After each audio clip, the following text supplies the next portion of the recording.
Hello everyone, H here. Today I'm going to be walking you through a DJI Mini 2.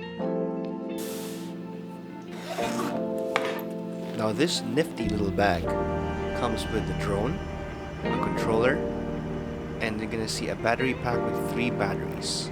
And the extras that they provide, it's able to accommodate a various number of phones for your use. Now mind you, even if this thing is only 249 grams, this has a camera capable of shooting in 4K. Now before you fly a drone, you gotta make sure that the batteries are charged. You just plug in that big charger.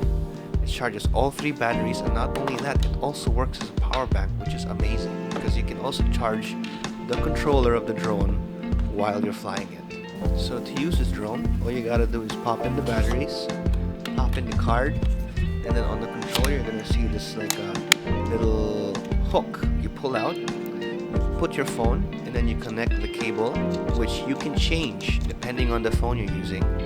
Plug it in, and then you have to download the DJI Fly app on your corresponding phone.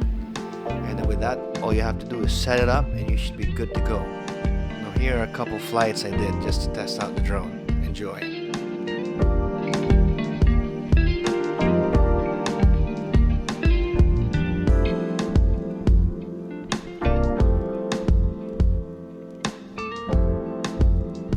Thank you guys for watching POV Padding. I hope that informative video helped you a lot. In the next video, I'm going to be focusing on the features, like the tracking features of the DJI, and probably other features that are tucked in away into that little piece of tech. So like and subscribe, and see you soon.